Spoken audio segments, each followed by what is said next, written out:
నమస్తే V9 live TV స్వాగతం. ముందుగా బులెటిన్ల హెడ్లైన్స్.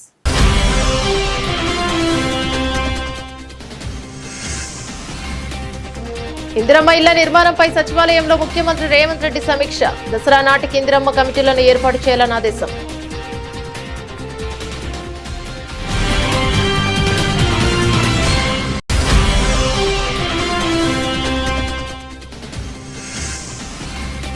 తిరుమల లడ్డు వ్యవహారంపై కొడాలి నాని తొలిసారి స్పందన. రాజకీయ లబ్ధి పొందాలనుకుంటే ఆ వెంకటేశ్వర స్వామి క్షమించబోరన్న వైసీపీ సీనియర్.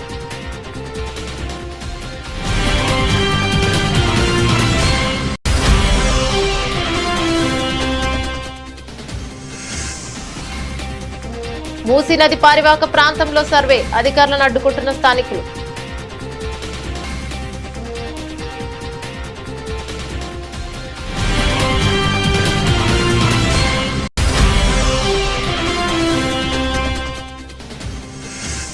సూపర్ 6 పథకాలు అమలు చేయడంలో విఫలమైన చంద్రబాబు. లడ్డూ కల్తీ విషయంలో సూపర్ 6 కొట్టారని విమర్శించిన మాజీ ఎంపీ మార్గాని భరత్.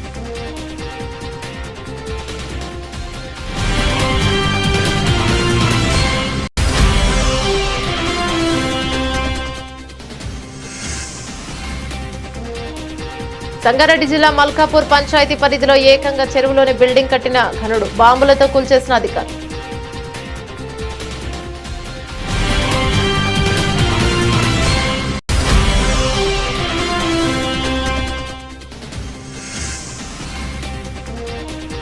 రండి డ్రగ్స్ రహిత సమాజం కోసం పాటుపడదాం. యువతకు జూనియర్ ఎన్టీఆర్ పిలుపు.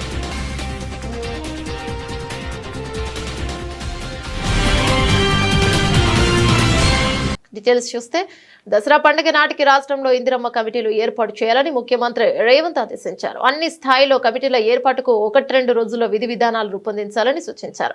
అర్హులందరికీ ఇందిరమ్మ ఇల్లు దక్కాలన్నారు. ఇందిరమ్మ ఇళ్ల నిర్మాణంపై సచివాలయంలో మంత్రి పొంగులేటి శ్రీనివాస్ రెడ్డి, సీఎం సలహాదారు వేం నరేందర్ రెడ్డి, ప్రభుత్వ ప్రధాన కార్యదర్శి శాంతికుమార్ ఇతర ఉన్నతాధికారులతో సీఎం సమీక్షించారు. ప్రధానమంత్రి సాయాజ్ ఆవాస్ యోజన కింద ఇతర రాష్ట్రాలకు లక్షల సంఖ్యలో ఇళ్లు మంజూరు అవుతుంటే తెలంగాణకు ఎందుకు ఆ స్థాయిలో కేటాయింపులు జరగడం లేదని అధికారులు ప్రశ్నించారు. కేంద్రం మంజూరు చేసే గృహాల్లో ఈసారి రాష్ట్రానికి గరిష్ట సంఖ్యలో సాధించేందుకు చర్యలు తీసుకోవాలని ఆదేశించారు. ఇళ్ల విషయంలో కేంద్రానికి ఎప్పటికప్పుడు సమాచారం ఇవ్వాలని, డేటాను ఎప్పటికప్పుడు అప్డేట్ చేయాలన్నారు.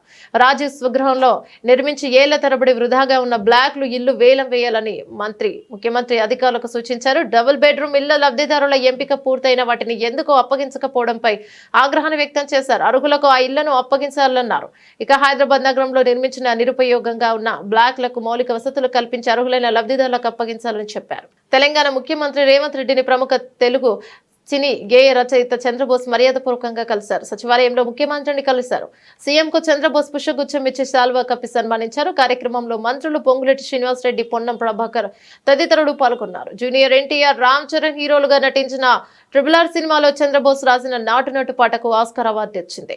ఇక ఆస్కార్ అవార్డును గెలుచుకున్నందుకు చంద్రబోస్ ను రేవంత్ రెడ్డి అభినందించారు. అనంతరం చంద్రబోస్ కు శాల్వా కప్పి సన్మానించారు. కాలేజ్ వరద బాధితుల సహాయార్థం కిమ్స్ ఆసుపత్రుల అధినేత కోటి విరాళం అందించారు. ఇక సచివాలయంలో సీఎం రేవంత్ రెడ్డిని కలిసిన KIMS hospital managing director B Bhaskar Rao CM relief fund కు ₹1 కోటి చెక్కును అందించారు. వరద బాధితులకు ఆదుకోవడంలో భాగంగా ప్రభుత్వం చేపడుతున్న కార్యక్రమాలకు అండగా విరాళం అందించినందుకు కిమ్స్ ఆసుపత్రి అధినేతను సీఎం ప్రశంసించారు. చాకలి చిట్యాల ఐలమ్మ జయంతి సందర్భంగా సిరిసిల్ల పట్టణంలో చాకలి ఐలమ్మ విగ్రహానికి బీఆర్ఎస్ వర్కింగ్ ప్రెసిడెంట్ కేటీఆర్ పూలమాల వేసి నివాళులర్పించారు. వీరనారి చాకలి ఐలమ్మ అంటేనే పోరాట స్ఫూర్తికి ప్రతీక. తెలంగాణ రైతాంగ పోరాటంలో ఆమె చూపిన తెగువ మనందరికీ ఆదర్శమని కేటీఆర్ పేర్కొన్నారు. తెలంగాణ రాష్ట్ర సాధన పోరాటంలో నిత్య స్మరణీయులు ఐలమ్మ. బహుజనుడు పెద్ద ఎత్తున ఉద్యమంలో భాగస్వామ్యం కావడానికి ఆమెనే స్ఫూర్తి. ఉద్యమ పోరాటాల్లో మహిళల పాత్ర అవసరమైనదని, అసహమానమైనదని ఆయన చాటి చెప్పిన యోధురాలు ఐలమ్మ అని ఇవాళ ఆమె జయంతి సందర్భంగా ఆ మహనీయురాలని స్మరించుకోవటం గొప్ప అవకాశమని కేటీఆర్ పేర్కొన్నారు. ఐలమ్మ పోరాట స్ఫూర్తి ఆంక్షలకు అనుగుణంగానే బీఆర్ఎస్ పాలన సాగింది. బడుగులు బలహీన వర్గాలకు సంక్షేమం కోసం పనిచేస్తే ఐలమ్మను ఘనంగా స్మరించుకున్నాం. చిట్యాల ఐలమ్మ పోరాట స్ఫూర్తిని భవిష్యత్ తరాలకు అందించాలనే ఉద్దేశంతో తెలంగాణ తెలంగాణ ఏర్పడ్డాక కేసీఆర్ ప్రత్యేక చొరవ ఐలమ్మ జీవిత చరిత్రను పాఠశాల విద్యలో పాఠ్యాంశంగా చేర్చడం, పాలకుర్తి మార్కెట్ యార్డుకు ఐలమ్మ పేరు పెట్టారు. చిట్యాల ఐలమ్మ జయంతి వర్ధంతి వేడుకలను అధికారికంగా నిర్వహించారు. ఐలమ్మ ఆకాంక్షలను నిత్యం ముందుకు తీసుకెళ్లడంలో బీఆర్ఎస్ ముందుంటుంది. పేదలు బడుగుల కోసం పరితపించిన ఐలమ్మ ఆశయాలను కొనసాగించడమే ఆమెకు మనమిచ్చే ఘననివ్వాలి అని కేటీఆర్ తెలిపారు. ఏపీ రాజకీయాల్లో ప్రకంపనలు రేపుతున్న తిరుమల లడ్డు వ్యవహారంపై మాజీ మంత్రి విపక్ష వైఎస్ఆర్సీపీ సీనియర్ నేత కొడాలి నాని తొలిసారి స్పందించారు. తిరుమల వెంకటేశ్వర స్వామి వారిని కూడా చంద్రబాబు రాజకీయం చేస్తున్నారని, లడ్డు ప్రసాదం వ్యవహారంలో రాజకీయ లబ్ధి పొందాలనుకుంటే ఆ వెంకటేశ్వర స్వామి చంద్రబాబును క్షమించబోరని వ్యాఖ్యానించారు. మే నెలలో జరిగిన అసెంబ్లీ ఎన్నికల్లో ఓడిపోయిన తర్వాత తొలిసారి ఇవాళ ఆయన మీడియా సమావేశంలో మాట్లాడారు. పార్టీకి చెందిన మరో సీనియర్ నేత పేర్ని నానితో కలిసి తాడేపల్లిలోని పార్టీ కార్యాలయంలో మీడియా సమావేశంలో పాల్గొన్న ఆయన కూటమి ప్రభుత్వం సీఎం చంద్రబాబుపై విమర్శలు గుప్పించారు. చంద్రబాబు నాయుడు అసలు వెంకటేశ్వర స్వామి వారి భక్తుడు కాదని కొడాలి నాని ఆరోపించారు. ఎన్నిసార్లు కాలినడకన స్వామివారిని దర్శించుకున్నారని, వెంకటేశ్వర స్వామికి చంద్రబాబు ఎన్నిసార్లు తలలీనాలు సమర్పించారని ప్రశ్నించారు. 2019కి ముందు చంద్రబాబు ప్రభుత్వం ఉన్న సమయంలో మొత్తం 15 సార్లు నెయ్యిలో క్వాలిటీ లేదని ట్యాంకర్లను తిప్పి పంపించారని, వైసీపీ ప్రభుత్వం హయాంలో నెయ్యి క్వాలిటీ లేదని 18 సార్లు ట్యాంకర్లను వెనక్కి పంపారని కొడాలి నాని ప్రస్తావించారు. ఆయన ముఖ్యమంత్రిగా ఉండగా 14-15 సార్లు నెయ్యిలో క్వాలిటీ లేదని చెప్పి సర్టిఫికేట్లతో ఆ ట్యాంకర్లను వెనక్కి పంపడం జరిగింది. ఆ తర్వాత వైఎస్ఆర్ కాంగ్రెస్ ప్రభుత్వం వచ్చిన తర్వాత అక్కడ గతంలో ఏ రకంగా టెండర్లు పిలిచారో, ఏ రకంగా కేటాయింపులు చేశారో అదే రకంగా మా ప్రభుత్వం కూడా కేటాయింపులు చేసింది. 18 సార్లు జగన్మోహన్ రెడ్డి గారు ముఖ్యమంత్రిగా ఉండగా ఈ నెయ్యిలో క్వాలిటీ లేదని చెప్పి దాన్ని వెనక్కి పంపడం జరిగింది. ప్రతి వెహికల్ని తిరుమల తిరుపతి దేవస్థానానికి వచ్చేటువంటి ప్రతి దాన్ని కూడా ఇన్స్పెక్షన్ చేసి దాంట్లో లోపాలు ఉంటే దాన్ని వెనక్కి పంపించి అది వాళ్ళకి కావలసినట్టు ఉంటేనే అక్కడ దించుకునేటువంటి పరిస్థితి ఉంటుంది. ఇది గత ప్రభుత్వాలు గత 100 సంవత్సరాల నుంచి వచ్చేటువంటి ఆనవాయితీ. దాని ప్రకారమే చంద్రబాబు ముఖ్యమంత్రిగా ఉన్నా, జగన్మోహన్ రెడ్డి గారు ముఖ్యమంత్రిగా ఉన్నా, అంతకుముందు వేరే ముఖ్యమంత్రులు ఉన్నా కూడా ఈ క్వాలిటీ లేనటువంటి నెయ్యి కావచ్చు, ఇతర ఆహార పదార్థాలనే రిజెక్ట్ చేసి వెనక్కి పంపినటువంటి సందర్భాలు కోకొల్లలు ఉన్నాయి. అదే విధానంగా చంద్రబాబు నాయుడు ముఖ్యమంత్రి అయిన తర్వాత 4వ తారీఖు జగన్మోహన్ రెడ్డి గారు జూన్ 4న ఆయన రాజీనామా చేశాడు ఈ రాష్ట్రానికి ముఖ్యమంత్రిగా. జూలై 17వ తారీఖు వరకు అనేక ఆహార తినుబండారాలు, ఆహారాన్ని సరఫరా చేసేటువంటి టెండర్లో తీసుకున్నటువంటి కాంట్రాక్టర్లో నెయ్యి సప్లై చేశారు, ఆహార పదార్థాలు సప్లై చేశారు. వాటిల్లో చంద్రబాబు ముఖ్యమంత్రిగా ఉండగా 17వ తారీఖున వచ్చినటువంటి ఒక ట్యాంకర్లో వాళ్ళకి కావాల్సినటువంటి మెజర్మెంట్స్లో లేదు నెయ్యి, కాబట్టి మేము దీన్ని రిజెక్ట్ చేస్తున్నాం అని చెప్పి దాన్ని వెనక పంపడం జరిగింది. ఆ నెయ్యిని వాడల గతంలో కూడా రిజెక్ట్ చేసి 18 సార్లు పంపించే ఎటువంటి నెయ్యిలు వస్తాయి. ఎప్పుడూ కూడా క్వాలిటీ లేనటువంటి నెయ్యి కానీ నూనె కానీ ఎటువంటి ఆహార పదార్థాలు తిరుమల తిరుపతి దేవస్థానంలో వాడినటువంటి పరిస్థితి లేదు. 17వ తారీఖున జూలై 17వ తారీఖున ఏం ఫస్ట్ టైం కాదు రిజెక్ట్ అవటం, కొన్ని 100 సార్లు రిజెక్ట్ అయినాయి అదే తిరుమల తిరుపతి దేవస్థానంలో. దానిని చంద్రబాబు నాయుడు రాజకీయ లబ్ధి కోసం హైడ్రా కూల్చివేతల పర్వంలో స్పీడ్ పెంచింది. ఇప్పుడు హైడ్రా చూపు మూసిపై పడ్డంతో మూసి పర్వక ప్రాంతాల్లో అలచడి మొదలైంది. హైడ్రా బుల్డోజర్లు మూసి నివాసాలపైకి విరుచుకుపడేందుకు సిద్ధం కావడంతో నిర్వాసితుల కంటి మీద కునుక్కరువైంది. దీంతో మూసి నది పర్వక ప్రాంతంలో సర్వే కోసం వెళ్లిన అధికారులను స్థానికులు అడ్డుకున్నారు. తాము ఎట్టి పరిస్థితుల్లో ఇల్లు ఖాళీ చేయబోమని కొత్తపేట, మారుతినగర్, సత్యానగర్ వాసులు తేల్చి చెప్పారు. దీంతో అధికారులు వెనుతిరిగారు. కాగా మూసి నది ఒడ్డున పెద్ద ఎత్తున నివాసులుండటంతో వీటిని తొలగిస్తే చాలా మంది రోడ్డున పడాల్సిన పరిస్థితి వస్తుందని సామాజికవేత్తలు మేధావులు ఆందోళన చెందుతున్నారు. పునరావాసం కల్పించడం అంటే కేవలం నివాసం ఇస్తే సరిపోదని, వారి ఆర్థిక స్థితిగతులను కూడా పరిగణలోకి తీసుకోవాలని సూచిస్తున్నారు. అయితే మూసి నిర్వాసితుల నుంచి ఇంత వ్యతిరేక వస్తున్న మేధావులు వారించిన ప్రభుత్వం మాత్రం కనికరం చూపకుండా కూల్చివేతలకి సిద్ధం కావడం గమనార్హం.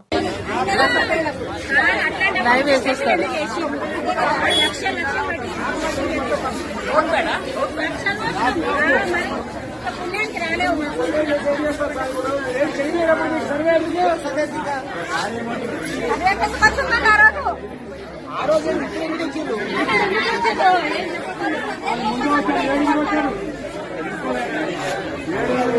మార్కాపురం శాసనసభ్యులు కందుల నారాయణరెడ్డి ఇది మంచి ప్రభుత్వ కార్యక్రమంలో మార్కాపురం పట్టణంలో 31 వార్డులో రాజలక్ష్మి కాలనీలో పాల్గొన్నారు. కార్యక్రమానికి విచ్చేసిన శాసనసభ్యుల వారికి మహిళలు రోడ్డు పక్కన నిలబడి పూల వర్షం కురిపించారు. ఈ సందర్భంగా శాసనసభ్యులు వారు మాట్లాడుతూ ప్రాంతం ఒకప్పుడు చాలా వెనుకబడి ఉండేదని, గత తెలుగుదేశం ప్రభుత్వం హయాంలో ప్రాంతాన్ని కొంతమేర అభివృద్ధి చేయగలిగామని, వచ్చే 5 సంవత్సరాలలో ఈ ప్రాంతం సిమెంట్ రోడ్లు మరియు మురుగు కాలువలు పూర్తిగా అభివృద్ధి చేస్తామని, ఇంటింటికి పైప్ లైన్ ద్వారా త్రాగునీరు అందిస్తామన్నారు. గత పాలకులు ఈ ప్రాంత అభివృద్ధిని గాలికి వదిలేశారన్నారు. కేవలం 7 కిలోమీటర్లు వేశారు. 85 కిలోమీటర్లు ఎక్కడ, 7 కిలోమీటర్లు ఎక్కడ? ఈ వెనుకబడ్డ ప్రాంతంలో చిత్తశుద్ధితో పనిచేసి ఈ ప్రాంతంలో ప్రజల కష్టాలు లేకుండా చేయాల్సిన బాధ్యత మనం తీసుకోవాలి ప్రజాప్రతినిధులం. అయినా కూడా స్వలాభం కోసం, వాళ్ళ ఆస్తుల కోసం, వాళ్ళ మనోభావాలు, వాళ్ళ యొక్క ఆస్తులు పెంపొందించుకునే కోసం ఊరి మీద పడ్డారు. కానీ ప్రజలకు ఉన్నటువంటి ఇబ్బందులు తొలగించే విషయంలో ఏమాత్రం శ్రద్ధ చూపలేదు. ఇంకా దగ్గర 100 కిలోమీటర్ల పైచీలకు మన నియోజకవర్గంలో సిమెంట్ రోడ్లు వేయాలి. ఎక్కిన 100 రోజుల్లోనే 15 కోట్ల రూపాయలు గ్రామాలకు తీసుకొచ్చాను. మన టౌన్ కు 2 కోట్ల రూపాయలు గ్రాంట్ తీసుకొచ్చాను. దగ్గర 17-18 కోట్ల రూపాయల గ్రాంట్లు వచ్చున్నాయి. ఇప్పుడు ఇవన్నీ రోడ్లకు, త్రాగునీటికి అవసరాలకు వాడబోతా ఉన్నాం. చిత్తశుద్ధి ఉండాలి. ఈ రోజు ఈ వార్డులకు కూడా 20 లక్షల రూపాయలు పెట్టి సిమెంట్ రోడ్ లేపించబోతా ఉన్నామని చెప్పి ఈ సందర్భంగా మీ అందరికి మాటిస్తా ఉన్నాం. ఎన్నో రకాలుగా ఇబ్బందులు పడేటువంటి ప్రజలు ఈ వార్డులో ఉన్నారు. నేను చూశాను గత 4 సంవత్సరాలుగా. కనీసం రోడ్లు లేవు, కాలువలు లేవు, వాగులు లేవు, ఏమి లేవు. ఈ పరిస్థితి దోమలతో ఇబ్బంది పడేటువంటి పరిస్థితి. అటువంటి పరిస్థితి నుంచి ఈరోజు సిమెంట్ రోడ్లు వేయించాం. కొంత గొప్ప కాలువలు కూడా తీయించాం, కాలువలు కూడా వేయించాం. కానీ ఇంకా అసంతృప్తిగా ఉన్నాయి. వాటిని కూడా పూర్తి చేయిస్తానని చెప్పి ఈ సందర్భంగా మనవి చేస్తా ఉన్నా, గుర్తు మీ అందరికీ మాటిస్తా ఉన్నా. ఇదే కాదు, మన ప్రభుత్వం గత ప్రభుత్వం మరి మాటలు చెప్పి తప్పుకోవడం లేదు. మెగా డిఎస్సీ పెట్టి ఉద్యోగాలు ఇస్తాం, నిరుద్యోగ యువతను కాపాడుతామని మాట ఇచ్చాం. ఆ మాటకు కట్టుబడి ఈ రోజు ఎక్కిన 100 రోజుల్లోనే 16,600 మంది రైతులకు ఉద్యోగాలు ఇవ్వబోతా ఉన్నాం. రేషన్ డీలర్ల నియామకాలు అవకతవకలు జరిగాయని అర్హులకే ఇవ్వాలని డిమాండ్ చేస్తూ 10 మంది అభ్యర్థులు సిరిసిల్లపట్నంలోని వాటర్ ట్యాంక్ ఎక్కి పెట్రోల్ బాటిల్స్ తో ఆందోళన చేపట్టారు. రాత్రికి రాత్రి అనర్హులుగా రేషన్ షాపులు కేటాయించారని ఆగ్రహాన్ని వ్యక్తం చేశారు. 10 సంవత్సరాలకు పైగా రేషన్ షాపులు నిర్వహిస్తే ఉన్న పొలంగా రద్దు చేసి మా కుటుంబాలు రోడ్డున పడేశారని ఆవేదన వ్యక్తం చేశారు. పాత వారికి రేషన్ డీలర్షిప్లు కేటాయించాలని డిమాండ్ చేశారు. కలెక్టర్ స్పందించి మొన్న కేటాయించిన షాపులను రద్దు చేసి తిరిగి ఇవ్వాలన్నారు. సమాచారం అందుకున్న additional SP Chandrayya, DSP Chandrasekhar Reddy సిబ్బందితో కలిసి సంఘటన స్థలానికి చేరుకుని బాధితులతో మాట్లాడారు. పూర్తి వివరాలు తెలియాల్సి ఉంది. 15 సంవత్సరాల నుంచి షాపులు నిర్వహిస్తున్నాం సార్. ఇప్పుడు మాకు తెలియకుండానే నోటిఫికేషన్ వేసిరు, వేరే వాళ్ళకి ఇచ్చిరు, ఎలాంటి కాంప్లిమెంట్ లేకుండా నడిపిస్తున్నాం సార్. కరోనా టైంలో కూడా కష్టపడ్డాము. మాకు ఇప్పుడు నోటిఫికేషన్ ఇచ్చి షాపుల్లో వేరే వాళ్ళకి ఇస్తారు సార్. మేము ఉపాధి కోల్పోతున్నాము. వేరే దానికి కోదామంటే మా ఏజ్ దాటింది, 40 దాటింది, మిమ్మల్ని ఎవరు పనికి తీసుకోమంటారా అని అడుగుతారు సార్ మమ్మల్ని. ఇప్పుడు ఉపాధి కోల్పోతున్నాము. భార్య పిల్లలు మేము మొత్తం రోడ్డున పడుతున్నాం సార్. మా బతుకులన్నీ రోడ్డున పడ్డాయి సార్. ఇప్పుడు ఇంట్లో ఒక 38 షాపులు 48 షాపులు నిర్వహిస్తున్నాం 15 సంవత్సరాల నుండి 12 సంవత్సరాల నుండి. కాబట్టి మాకు వెంటనే ఉపాధి చూపించాలి సార్. మా ఉపాధి చూపించి మా భార్య పిల్లలు బతికేటట్టు చూడండి సార్. కొంచెం పిల్లలు చదువుకుంటారు. షాపులు మాకే కొనసాగించండి. 15 సంవత్సరాల నుంచి ఉన్న డీలర్లు అందరూ ఉన్నామన్నా. ఎన్ని ఏళ్ళ నుండి మేము చేస్తే మాకు ఎలాంటి ఇవ్వకుండా నోటిఫికేషన్ ఇవ్వకుండా మీరు నోటిఫికేషన్ వేసారు. మీకేం కావాలి? మీకు పైసలు కావాలన్నా మేము ఇస్తాం సార్. పైసలు అవి ఇస్తాం మేము సార్. పైసలు ఇవ్వమని అంటారు. మీకు సరిపోకపోతే మేము భిక్షాటన చేస్తాం సార్. అందరం కలిసి చేస్తాం. చేసి మేము జేబులు నింపుతాం. మాకు మాత్రం న్యాయం చేయరు సార్. ఇక మేము 3 పిల్లలు పట్టుకొని రమ్మన్నారు. అందరు కాడాడు పిల్లలే ఉన్నారు. అందరు పిల్లలే ఉన్నారు. ప్రతి ఒక్కరు జీవనోపాధి కోల్పోయి మేము ఇలా రోడ్ మీద పడుతున్నాం. ఇలా నా బిడ్డలు కూడా ఎగ్జామ్ రాయడానికి కూడా వెనక ముందు ఆడుతున్నారు. వీళ్ళందరూ ఏడ్చుకున్నా వేరు నా బిడ్డలు. చెప్పు మా పరిస్థితి ఏంటి? మాకు న్యాయం చేస్తారా చెయ్యరా? అంతే సార్. కేకే మహేందర్ సార్ మీకు దండం పెట్టి చెప్తున్నాం. మాకెవరు ఏ బాధ్యత మాకు వద్దాలి సార్. మాకు న్యాయం కావాలి. మాకు న్యాయం ఇప్పియండి మీరు. మేము కోరుకుంటే మేము ఏమంటలేము. ఆడపిల్లలు ఉన్నారు సార్. నాకు ముగ్గురు ఆడపిల్లలు 12 సంవత్సరాలు. ఏ నోటిఫికేషన్ మాకు ఏం చెప్పలేదు సార్. ఇన్ఫర్మేషన్ ఎలాంటి కేసు లేకపోతే మా ఊళ్ళో అడగండి సార్. మాది మండపల్లి, నా మండప పేరు కావేరి. మా గ్రామంలో అడుగు నేను ఎంత విధిగా నడిపించిందో ప్రతి ఒక్కరు తెలుసుకుంటా బియ్యం కానీ ఏది కానీ ఇచ్చేస్తారు. ఇప్పుడు ఇలాంటిది 12 సంవత్సరాలు ఇప్పుడు రద్దు చేసినట్టు ఏంటి సార్? మా ముగ్గురు ఆడపిల్లలు ఉన్నారు సార్, చిన్నవాళ్ళు అంతా. ఇప్పుడు దాని మీద ఆధారం ఉన్నది సార్. మీరు ఏదో ఒకటి ఆదాయం చేయలేదు సార్. సార్ వచ్చి ఆదాయం చేయాలి కదా. ఎవరు రావాలంటున్నారు?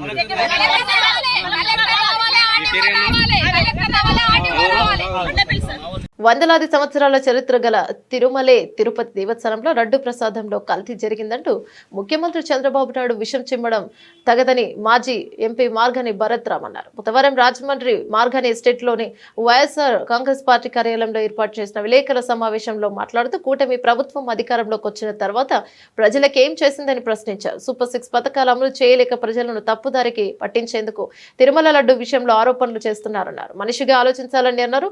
జంతువు కొవ్వు కలిసిందని ఆరోపణలు చేస్తున్న వారికి తమ వేసే సూపర్ 6 ప్రశ్నలకు సమాధానం చెప్పాలని విశాలు. ఇప్పుడు ఎందుకు అబద్ధాలు ఆడాల్సి వచ్చింది? ఇంత మీరు చెప్పిందే వాస్తవం అనుకోండి, అందులో నిజంగానే జంతువుల కొవ్వు కలిసింది అనుకోండి, మీకు వచ్చిన ఫస్ట్ రిపోర్ట్లో అది ఉంది అనుకోండి, మీరు ఇమీడియట్గా బయట పెట్టాలి కదా. ఎందుకు పెట్టలేదు, ఎందుకు అబద్ధం ఆడారు అని చెప్పేసి ఇవాళ నేను సూటిగా సూపర్ 1 క్వశ్చన్ మిమ్మల్ని అడుగుతా ఉన్నా. అదే రకంగా సూపర్ 2 ప్రశ్న ఇదే చంద్రబాబు నాయుడు గారికి. ఇప్పుడు టీటీడీ ఏదైతే ఎన్డీడీబీ వాళ్ళు ఇచ్చిన రిపోర్ట్ అసలు టీటీడీ పబ్లిక్ డొమైన్లో పెట్టారా? పబ్లిక్ డొమైన్లో పెట్టకోకుండా డైరెక్ట్గా తెలుగుదేశం పార్టీ ఆఫీస్కి ఎట్లా చేరింది? ఇది నా సూటి ప్రశ్న. ఇదే టీటీడీ ఇంకా వెబ్సైట్లో పెట్టారో లేదో నాకు తెలియదు, రాష్ట్ర ప్రజలకు తెలియదు. డైరెక్ట్గా టీడీపీ ఆఫీస్లోకి ఎలా చేరింది అని అడుగుతా ఉన్నా. అది నా రెండో ప్రశ్న. ఇదే లోకేష్ గారిని, చంద్రబాబు నాయుడు గారి కొడుకుని నేషనల్ మీడియా క్వశ్చన్ అడిగారు. ఏమని అడిగారు? when you got the reports in the month of July, why did you not showcased or exhibited immediately?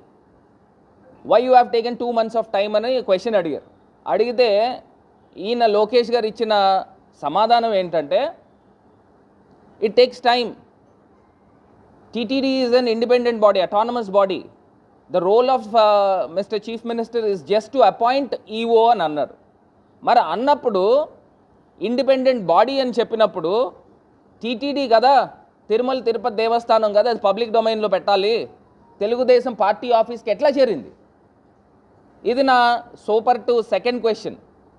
సరే, సూపర్ 3 మూడో క్వశ్చన్. ఇప్పుడు జూలై 12 కదండి, 12 లేకపోతే 16 మీకు రిపోర్ట్స్ వచ్చినాయి ఎన్డీడీబీ నుంచి. వచ్చిన రిపోర్ట్స్ సెప్టెంబర్ 19 దాకా ఎందుకు బయట పెట్టలేదు? నేను అడిగే క్వశ్చన్, 2 నెలలు కాల వ్యవధి తీసుకున్నారు, ఎందుకు బయట పెట్టలేదు? అంటే ఒకటే నేను సూటిగా అడుగుతున్నా, ఇంత పెద్ద ఆరోపణ చేశారు కదా, ఇదేమీ సామాన్యమైన విషయం కాదు. మీరు ఇంత పెద్ద ఆరోపణ చేసినప్పుడు ఇప్పుడు దాకా ఏం యాక్షన్ తీసుకున్నారు? ఈ 2 నెలల కాల వ్యవధిలో కేసులు ఎందుకు బుక్ చేయలేదు? అరెస్టులు ఎందుకు జరగలేదు? కలియుగ ప్రత్యక్ష దైవం శ్రీవారి లడ్డులో కల్తీ నెయ్యి వాడకంపై తెలంగాణ బీజేపీ మహిళా నేత ఫైర్ బ్రాండ్ మాధవిలత తీవ్ర స్థాయిలో ఆగ్రహం వ్యక్తం చేస్తుందని తెలిసిందే.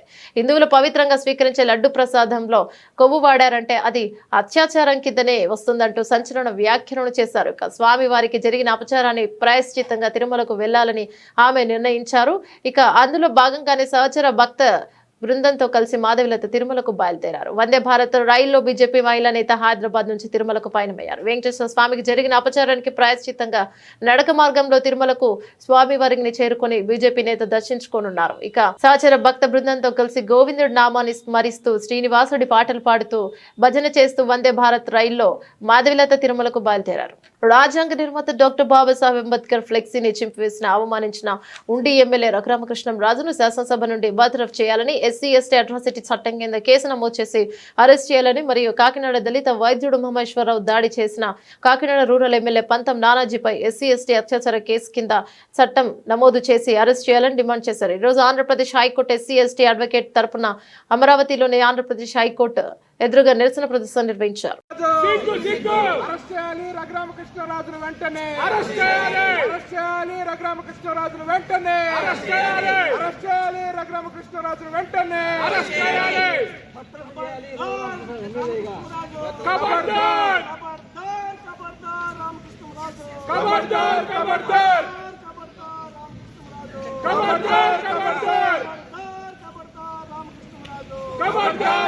శ్రీరాముల వారి రథం కాల్చివేత సంఘటనను వైసీపీకి ఆపాదించే ప్రయత్నాన్ని తెలుగుదేశం పార్టీ నాయకులు చేస్తున్నారని వైసీపీ జిల్లా అధ్యక్షుడు అనంత వెంకటరామరెడ్డి ఆగ్రహాన్ని వ్యక్తం చేశారు. కనేకల్ మండలం హనకహల్లో జరిగిన ఈ సంఘటనలో రాజకీయాలకు తావు లేకుండా స్వయంగా రాయదుర్గం ఎమ్మెల్యే కాల్వ శ్రీనివాసులు కూడా చెప్పారన్నారు. స్థానికంగా గ్రామంలో ఏర్పడిన విభేదాల కారణంగా ఇది జరిగిందని స్పష్టంగా అర్థం అవుతోందన్నారు. కానీ దీనిని వైసీపీకి ఆపాదించేలా ముఖ్యమంత్రి చంద్రబాబు నాయుడు ఒత్తిళ్లు చేస్తున్నారన్నారు. వాస్తవంగా నిన్నటి రోజు ఈశ్వర్ రెడ్డితో పాటు మరో 6-7 మందిని అరెస్ట్ చేశారని, వారిలో తెలుగుదేశం పార్టీ నాయకులు కూడా ఉన్నారన్నారు. కానీ ఇవాళ జిల్లా ఎస్పీ ప్రెస్ మీట్ పెట్టి వైసీపీ నాయకుడు ఈశ్వర్ రెడ్డిని మాత్రమే మీడియా ముందు ఉంచడం దేనికి సంకేతం అన్నారు. నిన్న జరిగిన ఘటన దురదృష్ట సంఘటన అని చెప్తూనే ఇదైతే నేను ఎవరో చేసిందని చెప్పను, వ్యక్తిగతంగానో లేకుంటే వ్యక్తిగతమైన కక్షల వలనో జరిగింది, కానీ రాజకీయ పార్టీల ప్రమేయం లేదని చెప్పేసే నేను భావిస్తూ ఉన్నాను. నేను కలెక్టర్ గారికి, ఎస్పీ గారికి, నేనంటే ఆయన కాలువ శ్రీనివాసులు గారు మనవి చేసేది ఏమంటే, తగు విచారణ జరిపి వెంటనే దోషుల్ని ఎంతటి వారైనా కూడా కఠినంగా శిక్షించాలని కూడా చెప్పడం జరిగింది కూడా. అంతవరకు మేము కూడా తప్పకుండా కూడా అలానే చేస్తారని చెప్పి అందరూ అనుకున్నాం. కానీ నిన్న రాత్రి విజయవాడలో చంద్రబాబు నాయుడు గారు ప్రత్యేకంగా దీనిపైన శ్రద్ధ తీసుకొని ఇక్కడ పోలీస్ అధికారులతో వాళ్ళకు కూడా నేను చెప్పాను, దీన్ని వెంటనే కూడా ఇదంతా కూడా ఏదో అనుమానంగా ఉంది, బాగా తీసుకోండి అని చెప్పినానని కూడా చెప్పడం జరిగింది. తర్వాత ఇప్పుడే దీన్ని బాధాకరం ఏమంటే, వైఎస్ఆర్ కాంగ్రెస్ పార్టీకి ఈరోజు ఈ సంఘటనను కూడా చేయడానికి ఒక ప్రయత్నం అనేది కూడా జరిగింది. స్వయంగా కూడా ఎస్పీ గారే స్వయంగా కూడా ఈశ్వరుడు, ఎందుకంటే నిన్నే ఒక 8-9 మందిని దాదాపుగా 10 మంది వరకు కూడా అదుపులోకి తీసుకోవడం జరిగింది. దీనిలో అన్ని పార్టీల వారు కూడా, ముఖ్యంగా వైఎస్ఆర్ కాంగ్రెస్ పార్టీ, అలాగే న్యూట్రల్స్, తెలుగుదేశం పార్టీ వారిని కూడా తీసుకోవడం కూడా జరిగింది. ఇంకా కూడా విచారించేది ఉంది, ఇంకా దోషులను కూడా పట్టుకుంటున్నామని చెబుతూనే ఈశ్వర్ రెడ్డి అనే వ్యక్తిని కూడా తీసుకొని ఈరోజు అరెస్ట్ అనేది కూడా చూపిస్తూ ఒక మిస్చీఫ్గా ఎస్పీ స్థాయిలో ఉండేది ఇతను వైఎస్ఆర్ కాంగ్రెస్ పార్టీ కార్యకర్తనో నాయకుడో అని కూడా చెప్పడం కూడా జరిగింది. చాలా కూడా బాధాకరం. ఎస్పీ లాంటి వారు ఇంకా కూడా ఎంక్వైరీ కూడా పూర్తి కాలేదు. అక్కడ ఏ పార్టీకి సంబంధం లేకుండా అందరూ ఉన్నారు. ఎందుకంటే ఈ ఈశ్వర్ రెడ్డికే నాకు తెలిసినంత వరకు మొన్న ఎన్నికల్లో కూడా ఈ ఈశ్వర్ రెడ్డి అనే వ్యక్తి మొదట ముందు ఏ పార్టీ ఉన్నా కూడా, కానీ నిన్న ఎలక్షన్లో కూడా స్థానిక రాజకీయాలను బట్టి వీరు కూడా తెలుగుదేశం పార్టీకి కూటమికే చేసిన వారు. చెరువులు, కుంటలు పూడ్చి ఈ స్థలాన్ని కబ్జా చేయడం చూస్తూనే ఉన్నాం. ఇలాంటి ఆక్రమణలకు ఆ భూమిలోని నిర్మాణాలను ప్రస్తుతం హైడ్రా నిర్దాక్షిణ్యంగా కూల్చేయడం చూస్తున్నాం. అయితే సికింద్రాబాద్ కు చెందిన ఓ వ్యక్తి మాత్రం ఏకంగా చెరువులోనే ఇల్లు కట్టేశాడు. చెరువు నీళ్లలో కట్టాడని చిన్నపాటి ఇల్లు అనుకుంటారేమో, 1-2 కాదు, 4 అంతస్తులు నిర్మించాడు. బిల్డింగ్ లోకి వెళ్లేందుకు ఒడ్డు నుంచి చిన్నపాటి బ్రిడ్జ్ ను కూడా కట్టించుకున్నాడు. సంగారెడ్డి జిల్లా కొండాపూర్ మండలం కుతుబ్ షాయిపేట్ గ్రామంలోని చెరువులో ఈ బిల్డింగ్ కట్టారు. వారాంతంలో కుటుంబం సభ్యులతో కలిసి, స్నేహితులతో కలిసి సరదాగా గడిపి వస్తుండేవాడు. 12 ఏళ్ల క్రితం నిర్మించిన ఈ బిల్డింగ్ ను తాజాగా అధికారులు బాంబులు పెట్టి కూల్చేశారు. చెరువును ఆక్రమించి కట్టడంతో కూల్చేశామని అధికారులు వివరించారు. కూల్చివేతకు సంబంధించిన వీడియోను కొంతమంది సోషల్ మీడియాలో అప్లోడ్ చేయగా అది కాస్త వైరల్ గా మారింది. 12 ఏళ్ల క్రితం చెరువులో 4 అంతస్తుల బిల్డింగ్ కట్టగా అధికారులు ఇంతకాలం ఏం చేస్తున్నారని నెటిజన్లు నిలదీస్తున్నారు.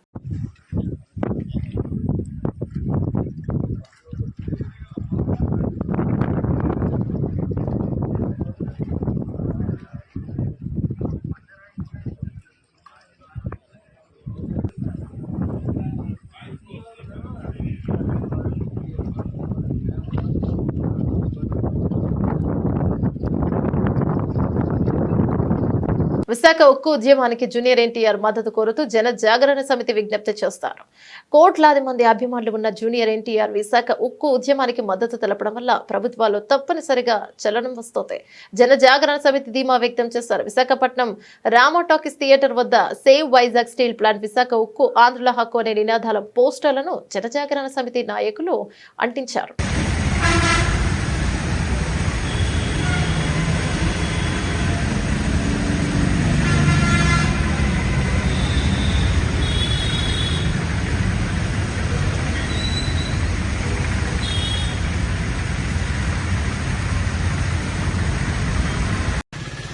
తీవ్ర సంక్షోభంలో ఉన్న విశాఖ స్టీల్ ప్లాంట్ పరిరక్షణ కోసం 1300 రోజుల నుండి కార్మికులు, ప్రజా సంఘాలు చేస్తున్న ఉద్యమానికి జూనియర్ ఎన్టీఆర్ గారు సంపూర్ణ మద్దతు ప్రకటించడం కోసం జనజాగరణ సమితి దేవర సినిమా పోస్టర్ల పైన save Vizag steel plant, Visakha ఉక్కు, ఆంధ్రుల హక్కు అనే నినాదాల పోస్టర్లను అంటించి జూనియర్ ఎన్టీఆర్ గారికి విజ్ఞప్తి చేయడం జరుగుతుంది. కోట్లాది మంది అభిమానులున్న జూనియర్ ఎన్టీఆర్ గారు విశాఖ ఉక్కు ఉద్యమానికి మద్దతు తెలపడం వల్ల ప్రభుత్వాల్లో తప్పనిసరిగా చలనం వస్తుంది. 32 మంది ప్రాణత్యాగాలతో సాధించుకున్న విశాఖ స్టీల్ ప్లాంట్ అనేది తెలుగు ప్రజల ఆత్మగౌరవం. ప్రస్తుతం తెలుగు ప్రజల ఆత్మగౌరవం ఆపదలో ఉంది. జూనియర్ ఎన్టీఆర్ గారి అభిమానులు విశాఖ ఉక్కు ఉద్యమానికి సంపూర్ణ మద్దతు ప్రకటించి తెలుగు ప్రజల ఆత్మగౌరవాన్ని కాపాడాలని ఈ సందర్భంగా జూనియర్ ఎన్టీఆర్ అభిమానులకు విజ్ఞప్తి చేస్తున్నాను. మాదక ద్రవ్యాలకు అలవాటు పడి ఎంతో మంది తమ జీవితాలను చిన్నాభిన్నం చేసుకుంటున్నారని టాలీవుడ్ ప్రముఖ నటుడు ఎన్టీఆర్ ఆవేదన వ్యక్తం చేశారు. డ్రగ్స్ రహిత తెలంగాణపై తెలంగాణ యాంటీ నార్కోటిక్స్ బృందానికి సహకరిస్తే ఎన్టీఆర్ తన వంతు బాధ్యతగా ఎక్స్ వేదికగా ప్రత్యేక వీడియోను విడుదల చేశారు. డ్రగ్స్ రహిత సమాజమే లక్ష్యంగా కృషి చేస్తున్న తెలంగాణ ప్రభుత్వానికి సహకరించాలని యువతను కోరారు. ఆ వీడియోలో ఎన్టీఆర్ మాట్లాడుతూ దేశ భవిష్యత్తు యువత చేతిలోనే ఉందని పేర్కొన్నారు. తాత్కాలిక ఆనందం కోసము, క్షణికావేశం నుంచి, ఒత్తిడి నుంచి బయటపడేందుకు, లేదంటే స్నేహితుల ప్రభావం వలనో స్టైళ్ల కోసమే కొందరు మాదక ద్రవ్యాలను ఆకర్షితులవుతుండడం బాధాకరమని పేర్కొన్నారు. జీవితం చాలా విలువైనది. డ్రగ్స్ రహిత సమాజమే లక్ష్యంగా కృషి చేస్తున్న తెలంగాణ ప్రభుత్వంలో భాగస్వాములు కావాలని కోరారు. ఎవరైనా డ్రగ్స్ విక్రయిస్తున్నా, కొనుగోలు చేస్తున్నా, వాడుతున్నా వెంటనే యాంటీ నార్కోటిక్స్ బ్యూరోకు సమాచారం అందించాలని ఎన్టీఆర్ కోరారు. మన దేశ భవిష్యత్తు మన యువత చేతుల్లోనే ఉంది. కానీ కొంతమంది తాత్కాలిక ఆనందం కోసము, క్షణికమైన ఒత్తిడి నుండి బయటపడటం కోసము, సహచరుల ప్రభావం వల్లను, స్టైళ్లను, మాదక ద్రవ్యాల పట్ల ఆకర్షితులు కావటం చాలా బాధాకరం. జీవితం అన్నిటికంటే విలువైనది. రండి, నాతో చేతులు కలపండి. డ్రగ్స్ రహిత సమాజమే లక్ష్యంగా కొనసాగుతున్న తెలంగాణ ప్రభుత్వ సంకల్పంలో భాగస్వాములు అవ్వండి. మీకు తెలిసి ఎవరైనా డ్రగ్స్ అమ్మటం కానీ, కొనటం కానీ, వినియోగించటం కానీ చేస్తున్నట్లయితే వెంటనే Telangana anti narcotics bureau phone number 8712671111కి ఫోన్ చేసి సమాచారం అందించండి. ఎడతెరిపిలేని భారీ వర్షాలతో దేశ ఆర్థిక రాజధాని ముంబై అతలాకుతలమైంది. లోతటి ప్రాంతాలు పూర్తిగా నీట మునిగాయి. రోడ్లు చెరువులను తలపించడంతో వాహనదారులు అవస్థలు పడ్డారు. పలు చోట్ల వాహనాలు కొట్టుకుపోయాయి. ఇక పోవాయ్ గట్టోపర్లో 5 గంటల్లోనే ఏకంగా 27 సెంటీమీటర్ల వర్షం కురిసింది. ఇక మరోవైపు తానేలోని ముంబ్రా బైపాస్ లో కొండ చర్యలు విరిగిపడడంతో 3 గంటలకు పైగా ట్రాఫిక్ స్తంభించింది. వెంటనే ఘటనా స్థలానికి చేరుకున్న అధికారులు క్షేత్రస్థాయిలో బండరాళ్లను తొలగించి ట్రాఫిక్ క్లియర్ చేస్తున్నారు. ముంబై స్థానిక అధికారులు రెడ్ అలర్ట్ జారీ చేశారు. ఇక నేడు కూడా ఉరుములు మెరుపులతో కూడిన భారీ వర్షాల ఆకాశాన్ని ఉందని హెచ్చరించాయి. ఇక అంధేరిలో ఓపెన్ డ్రైన్ లో 45 ఏళ్ల మహిళ మృతి చెందగా వర్షాల కారణంగా మొత్తం 4 ప్రాణాలు కోల్పోయారు. వర్షాల నేపథ్యంలో 14 విమానాలను దారి మళ్లించారు. పలు రైళ్లు ఆలస్యంగా నడుస్తున్నాయి. రేపటి వరకు వర్షాలు ఇలాగే కురిసే అవకాశం ఉందని ప్రజలు అప్రమత్తంగా ఉండాలని వాతావరణ శాఖ హెచ్చరికలు జారీ చేసింది.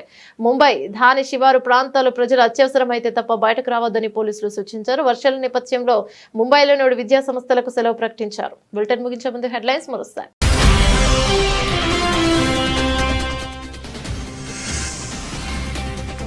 ఇందిరమ్మ ఇళ్ల నిర్మాణంపై సచివాలయంలో ముఖ్యమంత్రి రేవంత్ రెడ్డి సమీక్ష. దసరా నాటికి ఇందిరమ్మ కమిటీలను ఏర్పాటు చేయాలని ఆదేశం.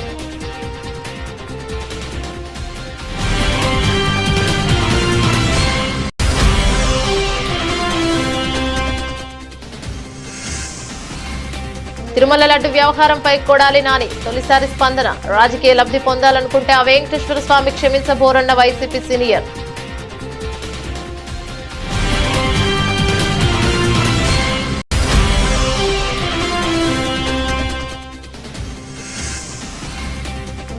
మూసీ నది పారివాహక ప్రాంతంలో సర్వే, అధికారులను అడ్డుకుంటున్న స్థానికులు.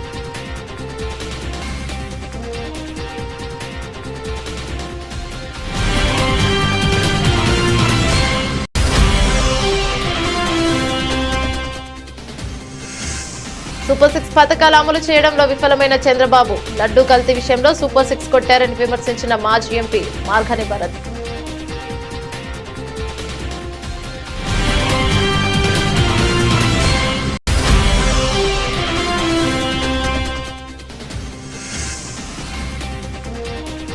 సంగారెడ్డి జిల్లా మల్కాపూర్ పంచాయతీ పరిధిలో ఏకంగా చెరువులోని బిల్డింగ్ కట్టిన ఘనుడు, బాంబులతో కూల్చేసిన అధికారులు.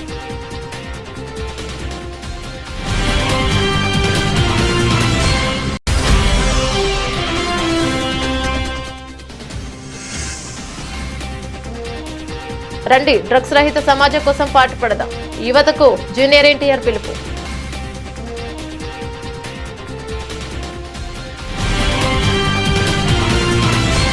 ఇవి బులెటిన్లోని అప్డేట్స్. మరో బులెటిన్లో మళ్ళీ కలుసుకుందాం. అంతవరకు సెలవు, నమస్తే.